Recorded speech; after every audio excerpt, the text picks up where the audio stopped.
What's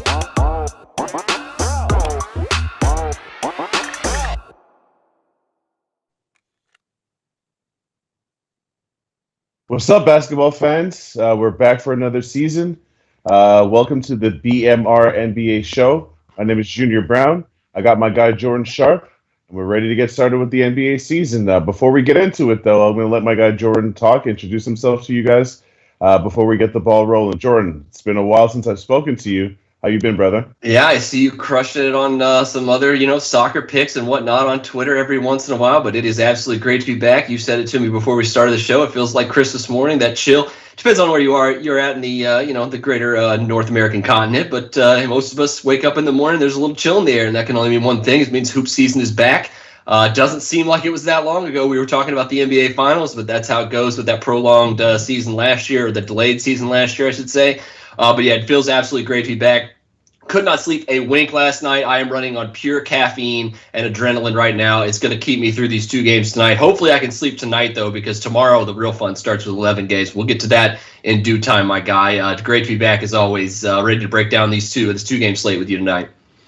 Yeah, so tonight's ring night, just like every other sport. The first night of the season, you crown the champions, which I guess kind of leads us into the first game. Listen, we could do a bunch of long talking, but that's not why you guys are here. You guys are here to hear about the games, talk about the NBA. So let's just get right into it. We've got the Nets and the Bucks, on ring night in Milwaukee. This line is kind of flip-flopped all over the place, with both teams being favored at one point. Me personally, Jordan, this is one of those things where it might not be something that's straight out of the handicapper's book, but it's definitely at least a paragraph where on ring night, the team receiving the ring, in my experience, they don't really tend to do well. All of the adrenaline, the excitement, the last chance to kind of party and enjoy your success from the season before kind of seems to take the steam out of a lot of these teams. What do you think about that narrative? Yeah, I mean, that trend is always going to be talked about on opening night. And you're right, first quarter, fading the ring team in the first quarter has seemingly been pretty profitable. Now, long-term wise, once the game kind of gets, the flow starts getting going, the nerves, kind of start fading away a little bit for both teams, but especially the Bucks here.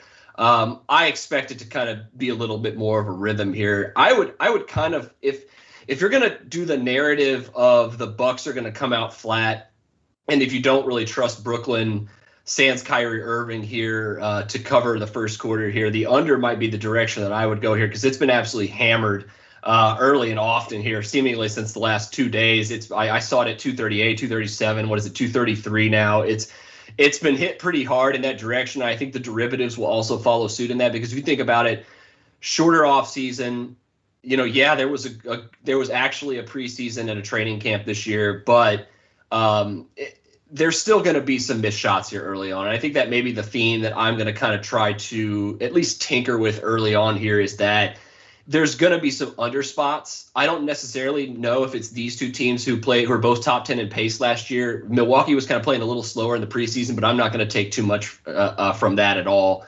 If it was me, I kind of scoured over this game. I tried to find a play for this one on the game. I just couldn't lock anything in. But if I did, it would either be Brooklyn first quarter or maybe that under in the first quarter, first half, something like that, expecting a lot of missed shots.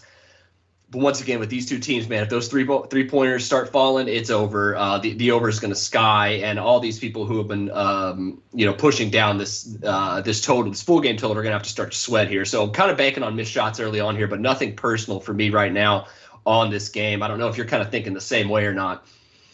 Yeah. I mean, listen, I don't have a look on this game, but if I did, it would be Nets first quarter, because of exactly what you just said and what I alluded to.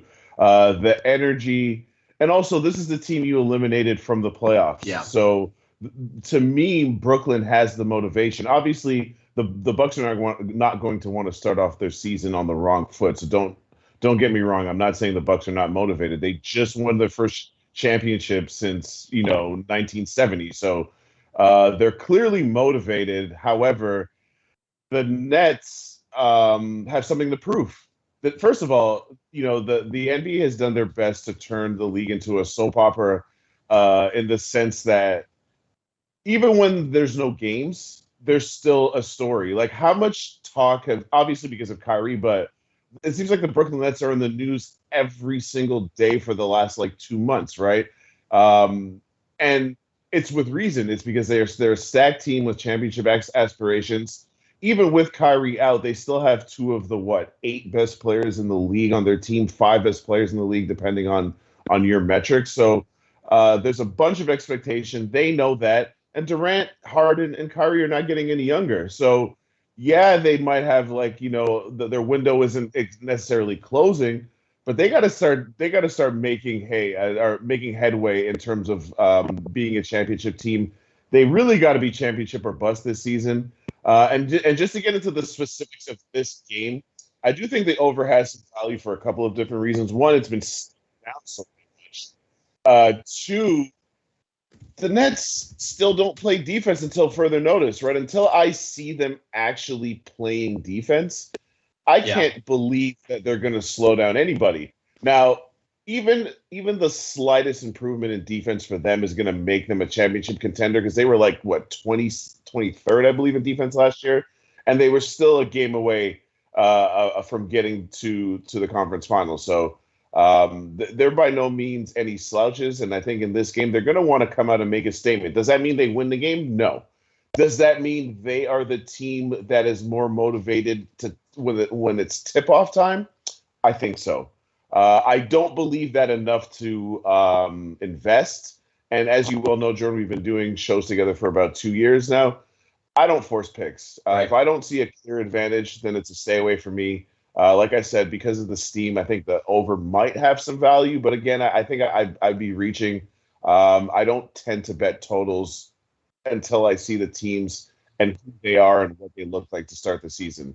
Do you have any other looks that interest you in this game other than the first quarter and the total? I do a little bit. It kind of concerns me that the steam has kind of hit the under of this because I was kind of thinking about an over prop pick. But one thing I just wanted to touch on really quick that leads me into that is two things you said. One, I think you're exactly right that Brooklyn in this. I don't tend to, you know me. I'm all about the analytics. I tend not to pay too much attention to the narrative unless it's like player based, unless it's like a player prop kind of narrative where this guy's kind of want to get a revenge kind of narrative. But like team revenge narratives, I don't really buy into that because like the turnover on Brooklyn's roster this year, for instance, there's several new players coming in. There's some that did not feel the sting of losing to Milwaukee in the first round last year, but that actually will play tonight in the first quarter tonight. So it's kind of definitely a lean to that first quarter. But the other thing that you just mentioned is definitely going to be the Achilles heel of Brooklyn, not only in this game, but all season. Who are they going to – when their stars, Kevin Durant and Harden, are forced to defend, which they will be tonight, Kevin Durant's probably going to spend a lot of time on Giannis tonight and vice versa, as well it should be. Are they going to have the ability to stop those guys and produce 30 points a game? That's going to be extremely difficult for them throughout the season, especially if Kyrie has a prolonged absence. He doesn't get the jab anytime soon and come back for this team, giving him that much-needed third option. But for now, tonight, that third option to me has got to be Joe Harris. If there's any prop pick on this game, I would have a chance of taking him. It's his points tonight at 11.5 on the over. I think it's a little bit juiced up. I think I want to say I saw it at -120, -125 this morning. I'm not sure exactly what shot that was because I didn't take it. But there's got to be that third option for Brooklyn without Kyrie that's going to have to score 15 to 20 points a game if they want to be anywhere close to what their future odds are dictating that they should be this season. Like if Kyrie spends most of the year, and we're going to talk a little bit about this towards the end of the show. We're going to touch on a few futures. I'm sure we'll bring the Nets back up here again in just a second, and the team and the two teams we're about to talk about as well. But if he doesn't come back anytime soon, there's a plethora of guys from Brooklyn. They're going to have to be that third option because Harden and KD alone are going to win a ton of games. It's not going to be enough to win a championship. It's not even going to be enough to get out of the second round of the NBA, the Eastern Conference playoffs this year. The Eastern Conference is still improving. Other teams obviously dealing with their issues like Philadelphia, but there's so much room for Milwaukee, I think, to be still undervalued, even though they've kind of caught a little steam too in these Eastern Conference futures that I don't want to save too much of this conversation until later. But the fact is that, yes, you're right. Brooklyn's got to play defense and they got to have a third and fourth scoring option here. I don't know who that's going to be. And it's against a team like Milwaukee who is going to defend you well, especially on their home court, like with the juice in that building tonight. I'm the only thing I could try to find with Brooklyn here is a prop pick to try to figure out who that third option is going to be that's going to get to that 15-20 point mark. My money's on Joe Harris because I think he's going to be his usage is probably going to be close to 18-20% without Kyrie most nights, with obviously Harden and Durant eating up the majority of it. But he's still got to be 3 to 4 three-pointers made per game in those if they want to win games here. Simple as that. But to answer your question, I've thought about like 3 or 4 plays on this game. Just can't find anything that I feel good about locking in with my money tonight. Yeah, no, I agree with you. Like I said, the one thing that I'm absolutely not going to do in any sport is make a bunch of plays without knowing who these teams are. Because even though last season is an indicator of, as would be the starting point of your projections, let's say, who you were last year does not necessarily mean that's who you're going to continue to be. There's obviously going to be regression or improvement, et cetera, et cetera. And this Nets team, let's be realistic, their big three only played 8 games together. So we don't even really – and of course, Kyrie's out, so they still don't have the big three. But we don't really know what this team is going to look like. So many moving parts. Yeah. They got the corpse of Paul Millsap. Blake Griffin looks like he's kind of motivated to play basketball again. But, again, he's not getting any younger. There's just a lot of moving parts. And listen, Joe Harris – has a lot to prove because last year in those playoffs, if Joe Harris disappeared. I mean, if he was even decent, they win that series. So he's got a lot to prove to people in Brooklyn. I expect them to be motivated. And if anyone's wondering why are we spending so much time talking about this one game, guys, there's only 2 games on the slate. I promise you, when there's a full slate, we'll move it along a lot quicker than this. But we just wanted to make sure that we thoroughly go through both of these games before we move on to futures. Just to give you guys, just we're not telling you what to bet one way or another. All of these conversations are just to give you a little bit more to think of, a little bit more information to go on when you finally make your own decision. So with that said, Jordan, why don't you take us into the next game, Warriors-Lakers? I'd love to hear your thoughts and your looks on this next game. This game is one that since the line came out, like what almost 2 months ago, maybe about a month and a half ago, I've been just staring at and just wondering what I'm going to do here at the, I'm thinking I know what I want to do. And I've gotten to this point where I've seen the steam kind of hit it and I still haven't taken it, but I don't see how you can't like the Golden State Warriors here tonight. They were at 5, a few weeks ago. They've been chopped down to 3.5 because of an undefeated preseason, how well they've looked. They are as deep, even without Klay Thompson. He's just going to be a boat. Whatever Klay Thompson can give you, if Klay Thompson can get back to 80% of Klay Thompson by the time he comes back, December, January, whenever it is, that's just going to make this team even more of a title contender, in my opinion. Because I think even if Klay misses the whole year, they got a chance to make the Western Conference Finals. I would say it's a smaller chance without Klay Thompson, but they have the perfect combination of depth, upside, and cohesion. Like their stars have been playing together forever. They have a ton of young guys like Poole when Wiseman comes back, Mulder, these guys who are going to play significant roles this season. They brought over, an Otto Porter. Wiggins is going to be here for the season now, whereas it was before we thought he wasn't. And versus that, you have this Lakers team who everybody and their mother seems to think that they're just going to waltz right to the NBA Finals this season through a gauntlet of a Western Conference. And with a roster that average age is as old as you and I, basically, and with several guys who are not only already injured, like 2 of their best bench players already going to be out for a month or 2 in Talen Horton-Tucker and Trevor Ariza. And then you add in the fact that all it takes is one injury to a LeBron James, like we saw last year, AD 2 years ago, where they missed significant time, and this team is back down to fighting for their lives to stay out of the play-in tournament. And I think this game potentially could be an absolute microcosm of what their season is going to look like. LeBron James even said it like 3 days ago after they had just, kind of limped through the preseason. He's like, look, guys, this is going to take time. And he's absolutely right. It was the same way. It was the same thing that happened when he, when he went back to Cleveland, and definitely when he went to Miami that first year.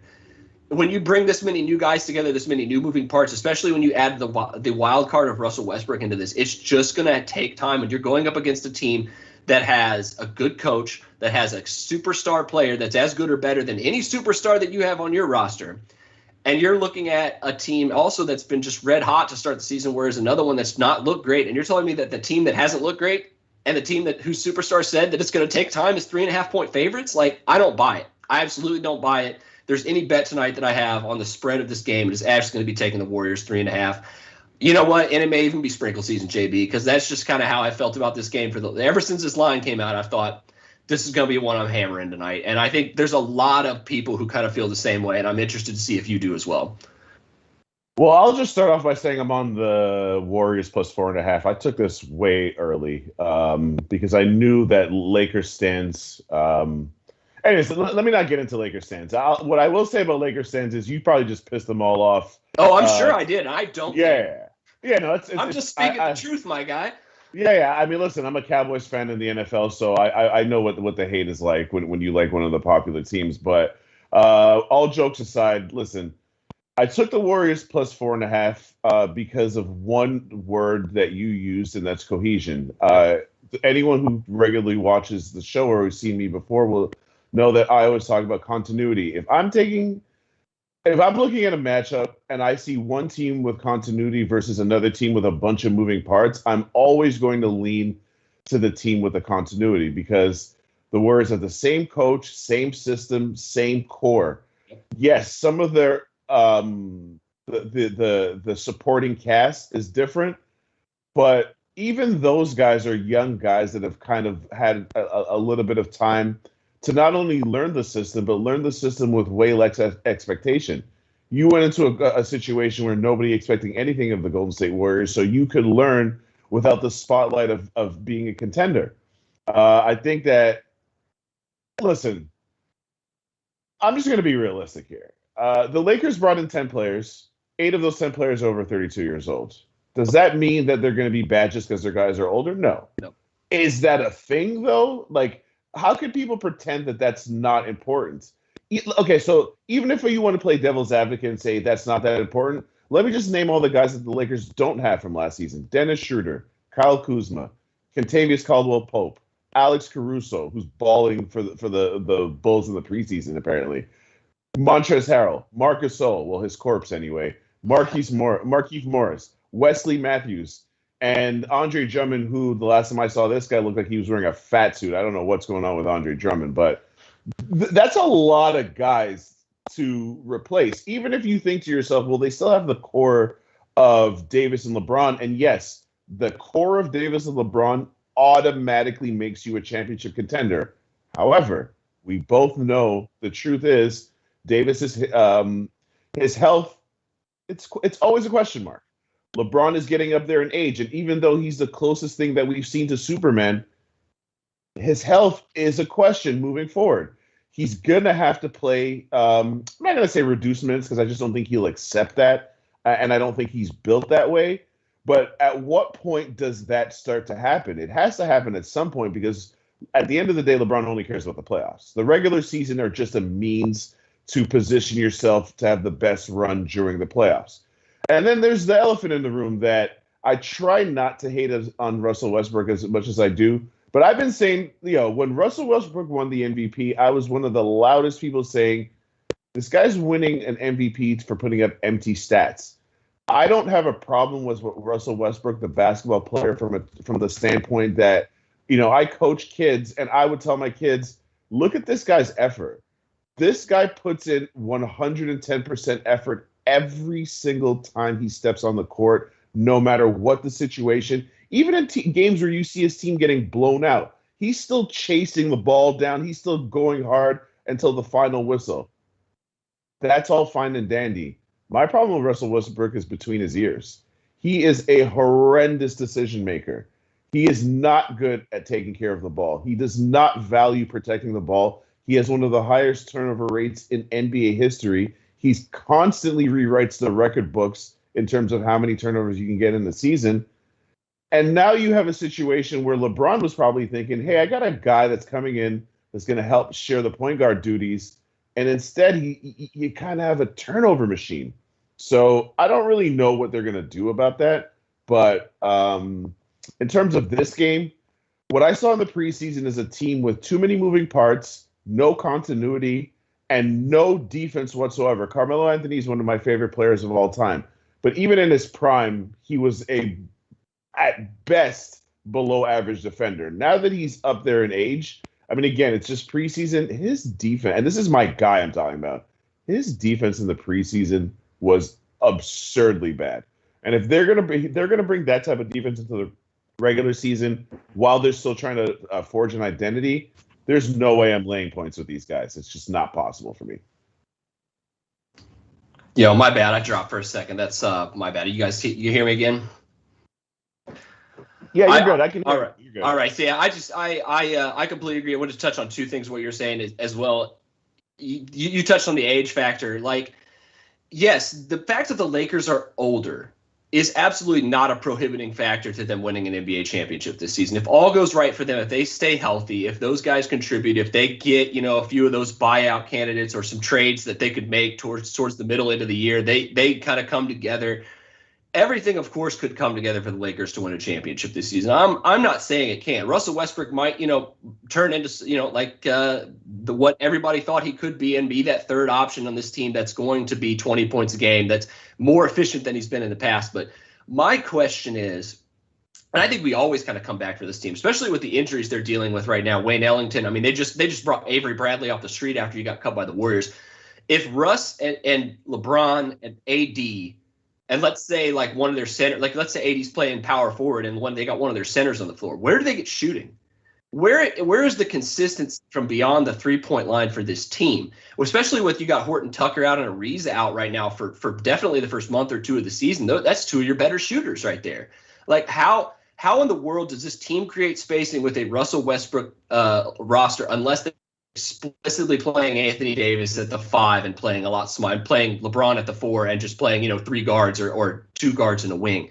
It's not going to happen. It's definitely not going to happen tonight with all these injuries. It's going to be really interesting to me to see how well they shoot from beyond the arc without some of those guys, because that's going to be the Achilles heel of this roster if I see any right now. It's not just the age. It's the fact that they're not going to create much spacing on the court, and you're going to see a ton of spacing from the Golden State Warriors tonight because everybody can shoot the ball on that team. So, I think that, like I said, I don't think it's going to be completely gloom and doom for the Los Angeles Lakers, but I would not be surprised at all if they're kind of middle of the pack again in the Western Conference just for some of these issues that we're raising right now. Yeah, I mean, listen, you just actually reminded me of something. If you have a Jordan Poole prop, let me know what that is, because Jordan Poole is playing out of his mind right now. I already do. I'm so invested in Jordan Poole this season. It's not even funny, but go ahead. Oh yeah, so that's another problem that I see in this game where I'm taking the Warriors plus the points. And guys, for those of you listening to this, I'm not saying that the Lakers are not going to win this game or can't win this game. I'm saying this line, which I know has gone down to 3.5. I just saw a lot of value in the Warriors in a 2-possession game, especially with their shooting, especially with the way that their best player can get hot like no other player in the world can get. And listen, to some extent, the Warriors have to feel like they are being a bit disrespected. Like, I've seen some experts, people that don't bet. When I do that, I'm one of those snobs that if you don't put money on these games, your opinion. What is your opinion mean? Your opinion, you know what I mean? Anyways, so these so-called experts saying that they don't even think the Warriors are going to make the playoffs, or if they do, they'll be back where they were last year fighting to make it in. And listen, I'm not saying that's not possible, but to me, with the talent that they have, with the continuity that we've mentioned that they have, with Klay Thompson coming back Christmas time, so he should be, back to his, or as close to his regular self as he's been in a couple of years come playoff time, I don't see why they can't compete for a top 6 spot. You look at that Dallas Mavericks team last year that was like a top 6 seed. Yeah, Luka Doncic is one of the best players in the league, but their roster is nowhere close to as talented, I don't think, as Golden State. So if Dallas is anything to go by, and again, I know I'm comparing apples and oranges, but I just think the Warriors have more talent and more continuity than that Dallas squad. So if Dallas is, by most people's accounts, a shoo-in to make the playoffs, I don't see why Golden State would struggle to make it. You know what? Now that we've gone through both of these games, I'm going to throw you a couple of questions that I actually want answered because I highly respect your opinion. Who do you think are the locks to make it in the Western Conference in terms of the playoffs? First off, if anybody says the Warriors are not a lock to make the playoffs, I do not respect their opinion one bit either. Anybody who's making that claim is ill-informed. The Golden State Warriors are like top 4 quality Western Conference team if Klay Thompson comes back, like you said, Christmas time, January-ish, and is even just close to what Klay Thompson, like used to be. Like just get him like 85% of Klay Thompson. This team is a lock to make the playoffs in the Western Conference. But when you look at, I mean, this, and I love this year for this reason. I think it's more wide open this year than it's been in recent memory. Like I can't remember a time in the last, maybe 3 or 4 years where the championship, I think itself is more wide open than it's ever been. Yeah, you got your favorites, but there's still a lot of teams like the Golden State Warriors that are being just completely disrespected in the future. I was where they 10-1. I've seen them 9-1, 10-1, 12-1 to win the championship. Like that's gonna get shortened very quickly, I think, once we start the year. But to answer your question, the locks to make the playoffs, I think, in the West are the Lakers, the Warriors, the Suns, and the Jazz. Those are my locks. The Clippers, assuming Kawhi can come back, are going to be in the mix. I would say a lock by meaning that they're going to get out of the play-in tournament. That not just making the play-in tournament is not considered the playoffs. So that's 5. I have to think the Nuggets, assuming Jamal Murray, a lot of this is assuming injuries kind of shake out the way that that these teams are hoping, right? I got to think the Nuggets are going to be there again. Jamal Murray should be back towards the end of the year as well. So if you got the Clippers and the Nuggets getting their stars back towards the end of the year, and assuming they make it, that's 6. I would say the last 2 spots, like the Mavericks, I would say that they're kind of, I would say they're a lock by any means, but they're kind of like in that tier of the Clippers and the Nuggets for me. Like they're not a lock to make the playoffs, but they're probably, they're probably 2-1, favored 2-1 or more to make it this year. I haven't seen them make the playoffs odds in a while, but that 8 spot is going to be a gauntlet. That one is wide open. I mean, if Zion comes back healthy, it could be the Pelicans. My Grizzlies, I think, could very easily are probably the kind of the even money team to make that spot right now. I've seen them around even money to make the playoffs so far. The Blazers, I've talked about the Blazers this offseason a lot, just simply because they're facing a lot of problems because they don't have a ton of guys signed long term, other than like Dame and McCollum and I think Norm Powell. The rest of those guys either have only 1 year their deal or are expiring after this year. If they falter, they could kind of mini tank and like drop out of the playoff race and maybe even trade like a McCollum or somebody like that to get younger, get some picks and shake up this roster a little bit after this season. But I don't see anybody else there's kind of only 9 teams I could see that. Like the Timberwolves, I know a lot of people are kind of like higher on this year. I know Karl-Anthony Towns has kind of like talked about how rejuvenated he is with basketball this year, which I'd love to see. Like I'm glad to see that his passion has returned. But I don't see them kind of making a play for the playoffs when you got like a team like New Orleans or the Grizzlies or the Blazers, kind of all 3 definitely above them in terms of tier in the Western Conference. But to answer your question, I'd say there's only 4, maybe 5 locks in the Western Conference to make the playoffs. The rest of it, I think that bottom 3 to 4 and that play-in tournament has so much that could happen this year over the course of 82 games that it's hard to really say that those teams are definitely going to make the playoffs. Yeah, I mean, I would go Lakers, Suns, Jazz, Nuggets. I think the Nuggets, their continuity, they basically keep the same roster around. I think that Michael Porter Jr. taking another step up in his development, and Aaron Gordon remembering how to play basketball. Yeah. All of those things will kind of, I mean, when I say make the playoffs, if the Nuggets were an 8th seed, that would be a huge disappointment. And I don't see them being any worse than the 6th seed. So those would be my 4. And I'll give you my Eastern Conference 4. Or actually, you know what? I don't even have 4. I've got the Bucks. I've got the Nets. I suppose I have to put the Sixers in there because I'm not going to disrespect them.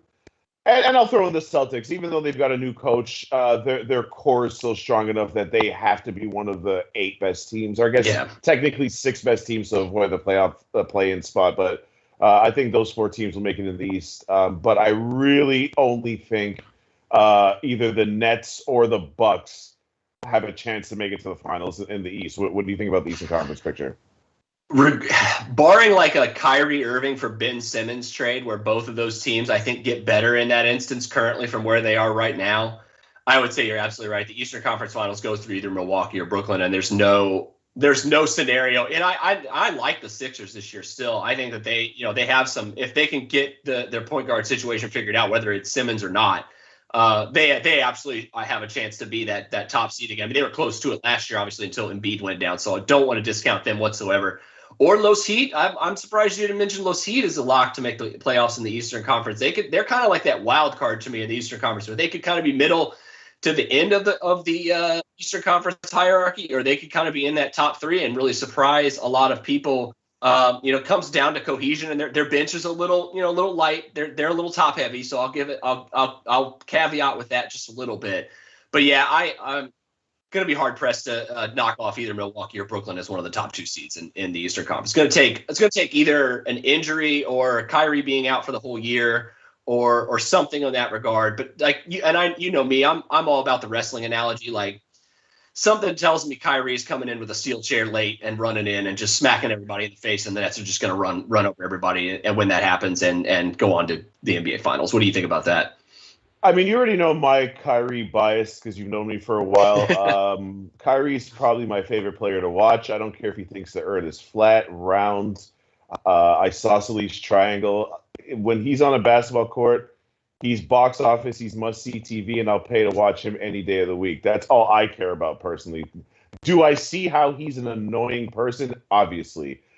Do I see that he's also seems to be a pretty generous person? Yes. So yeah. I just kind of keep it to basketball. And I do think that as much as he cares about the game that he loves, I don't think that he's going to just step away, not only from the chance to win a championship, which is something that he needs to do without LeBron to just cement his own legacy. It's just too much goddamn money to walk away from. Yeah, and come on, bro. Like, you hit the nail, man. And I think not too many people in like the mainstream NBA sphere, talk wise, have talked about this. And the Kyrie, like you said, it's always the non kind of basketball stuff.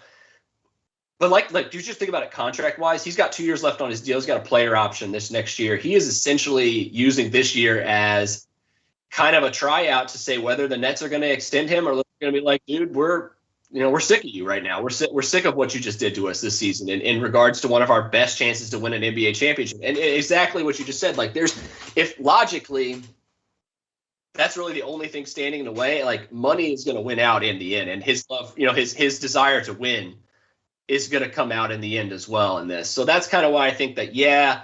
And I mean, once again, like we talked about this with Brooklyn last year, not to get like too long-winded on this, but they kind of used last regular season as just kind of like, we'll get each of our stars like 60, 65 games maybe, and we'll be fresh for the playoffs. And it almost worked. They just, they got hurt. Like Harden got hurt, was playing hurt. Like, Kyrie got hurt. It just didn't work out in the end. It just luck kind of didn't go their way. Do you think they've earned a little good faith and get a little good luck maybe towards the end of this year in that regard? Maybe a couple other teams get hurt. Maybe Milwaukee suffers an injury to one of their 3 stars. There's nothing that says to me that Brooklyn is an outright fade right now. I just can't, like you said, it's just kind of one of those things where we're going to just see how they look right now without Kyrie. It's going to be a lot of Bruce Brown, a lot of Patty Mills. We're going to see if like Joe Harris comes out of retirement. Let's see if Brooklyn can do this without Kyrie, and let's see if he comes in kind of later and ends up they just run the whole table and everybody. It's going to be a very interesting season in that regard, just for that storyline alone, let alone the other ones. Yeah, before I touch on that, I just wanted to mention something that if you're watching this show and you didn't know, because obviously it's a brand new show, this is every day, Monday through Friday, same time, same place, right here on YouTube, on the BMR channel. Please like, subscribe, share. We're going to be here giving you all the information. Jordan is known as the numbers guy. He's going to have a lot of insights, some sharp numbers, some sharp picks, some sharp looks for you. I talk a lot of smack, but trust me when I tell you I do my homework. Jordan knows. Every single night I'm watching games until the crack of dawn, writing notes, reading as much as I can, and of course crunching these numbers, because the only way you're going to make money in this game is to bet the best line. Don't think that that Team A is better than Team B. Yeah, you might know sometimes, but you probably have a better chance of picking winners throwing darts at a wall. So Go ahead, Jordan. Because I was just saying, I was just going to agree with you. Yeah, I was just going to agree with you on that, because it's more about betting, especially at this point in the year. I think it's more about betting that number than the team, because you don't know a lot about the team. Everybody doesn't know much about the team. you bet the number, and that's why I think the Warriors are such a good pick tonight, because they're not 3 points worse than the Lakers as currently constructed. But by the way, I'm sorry about my internet earlier. I was going to say, want to leave the people with a pick because I do have one tonight. And I'm sorry I didn't get to this earlier, but we'll end it on a high note before Junior sends us off for the day, and we see you tomorrow. But his name has been mentioned multiple times, not only on this show but in this preseason. And I am hoping he wins Most Improved Player, because I have a gob of money on that at 55-1. But Jordan Poole over 23.5 points, rebounds, and assists tonight. Who guards him from the Lakers, JB? Nobody. Nobody's gonna stop Curry or Jordan Poole tonight. These two are gonna have 50 combined tonight. Write it down. Give me Jordan Poole for 23.5 or 24 or more points, rebounds, and assists tonight. I'm gonna have to jump on that. My only look here is Warriors plus 4.5, which is no longer available. Would I take it at 3.5? For those of you wondering, I would. I like to go by possessions. If I see a team with a more than one possession advantage, obviously 3.5, that's 2 possessions. I'd still be interested in them. I obviously love it a lot more at 4.5, but I would still see value. Anything under 3.5, I would lean Lakers. And before we go, though, Jordan, we got to touch on at least a couple of futures. I personally do not usually bet futures. However, I did grab the Milwaukee Bucks at plus 850 to win the Western Conference, even though I think the Nets will probably win the conference. The Nets are even money, which is horrendous value. And again, we'll, as we go along in this show, Jordan, we'll break down just different ways to think about numbers and look at numbers. But at plus 850, those are break-even odds of 21%. So I got to win that bet 21% of the time to break even. I'll take that all goddamn day with the defending champions. You got any looks or any looks on any futures, whether it's win totals or just to win the championship or conference or division? If we're looking at just team futures right now, if there's one that I would take currently that is on the board, I'm staring at right now, MGM's futures right now. It's going to be out of the Western Conference, and I'm really surprised that we're getting plus 750 on the Utah Jazz. Just for the simple reason of this team, and we're talking about cohesion. Of all the Western Conference teams, you got either injuries that 3 of the 6 favorites are dealing with, of guys that are superstar level players: Klay Thompson, Kawhi Leonard, and Jamal Murray, all not going to be back until probably the year 2022, and if not a lot later for Kawhi and Murray. You have the Lakers with their issues, and then you have the Suns, who are running it back, but I mean, little concerned that they're not paying DeAndre Ayton, my guy. They paid a lot of they played Landry Shamet, they paid my guy Mikal Bridges a lot of money. I don't see the reason why you're already capped out. Why are you just trying to pinch pennies with a superstar level guy? That concerns me a little bit. I think the Suns kind of had a lot of things fall right for them last year. If everybody remembers correctly, the Utah Jazz, on the other hand, kind of didn't have everything fall right for them. They're one of those teams where they have every bit of the personnel to win an NBA championship. It just comes down to kind of like putting it all together, like the Bucks did last year. We've been saying the same thing about the Bucks for 3 seasons. Ever since Giannis became an MVP, we've been saying they have the capability to win. They just got to put it together. I feel kind of the same way about Utah, and the fact that they're plus 750 next there with the Clippers and the Suns right there at 7-1. I think they should easily be ahead of both those teams and be the 3rd highest Western Conference futures team behind the Lakers and Warriors right now. Just in no way other than a bunch of injuries do I see that team winning less than 60, 65 games this season. Yeah, I agree with all of that. I don't really have any other futures. I do have an eye on the Memphis Grizzlies at plus 350 to win the Southwest Division. While the Dallas Mavericks are probably better, are they that much better? I don't know about all that. Dallas, first of all, Jason Kidd's their coach. So let's just start with that. The last time we saw Jason Kidd be a coach, the Milwaukee Bucks were a horrendous defensive team. They brought in Coach Bud. They were a great defensive team. A couple of years later, they win a title. Does that mean that Jason Kidd can't coach? No, but his resume is not looking good so far. So I think Grizzlies at plus 350. Now, I think for Grizzlies to win that division and also take that next step and be an actual playoff team and not a play-in playoff team, Jaren Jackson Jr. has to Yeah. get back to the guy he was before he got hurt. If that can happen, I actually think that they could do it, and I'm pretty close to pulling the trigger on that one. And I'll just give you my last one here just so that you can send us off. Brooklyn at minus 275 to win the division. The only reason I have to pull the trigger, and you guys will hear me say this a lot, if I'm going to preach line shopping, I'm not laying minus 275 on anybody, really. But the Brooklyn Nets would literally have to have two of their three superstars die for the Sixers to beat them to that division title. So just want to get your thoughts on that. I think the Nets, yeah, I would say that if you're into the chalk, I do like that. The one that intrigues me, as you probably well know, and anybody who has watched the other iteration of the show in seasons past, I'm a huge Grizzlies stan. And they're like 10 or 11 guys deep. As opposed to the Mavericks, who are extremely top-heavy and relying on a huge bounce-back season from Kristaps Porzingis, not only an MVP-level season from Luka to be their peak this year. The Grizzlies have so much young talent. They were shopping two of their best scorers in the offseason because they have so much young talent like Desmond Bane and guys that are, needing minutes because they're so good and they've performed so well. So, I mean, you're talking about a young team with not a lot to lose and who have two superstar level players. Yeah, I'm absolutely game for the Memphis Grizzlies there to win the Southwest. That may be what I tail of yours off this show today. The more I think about it, they could easily be out of the play-in game this year if all falls right for them. Their peak, I think, is sixth, maybe fifth this year as well. If Ja Morant and Jaren Jackson Jr. are both at 20 to 25 points per game scores this year. Yeah, listen, man, I'm just excited to watch these damn games. I'm going to be a fan tonight. I'm glad I actually don't have money on the Milwaukee Nets game. I could just watch it as a fan because most nights we really don't get to watch it as fans. We kind of get stressed out about these results. Even though I do have money on the Grizzlies, on the Warriors against the Lakers tonight, it's just a sprinkle, just something to get me started.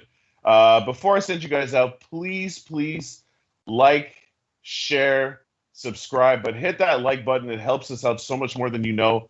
BMR, in case you're wondering what it stands for, that's bookmakersreview.com. If you head over to bookmakersreview.com, you will find articles from myself, from Jordan, and a bunch of other sharp writers that will give you some insights, analysis, and just help you make the best possible decision for your money. Because never forget, it's your damn money. You do what you want with your money. We're just giving you advice.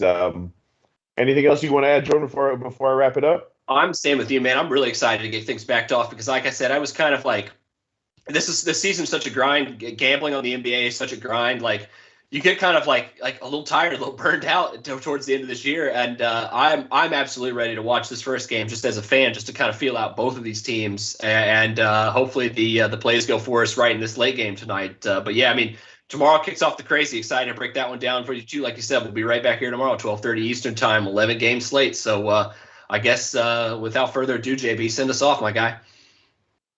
Thank you guys for joining. We look forward to riding the wave of this NBA season, the most exciting league in the world. We see you tomorrow, 12:30 Eastern time. Thanks for joining. Don't forget to hit that like button, guys. Peace.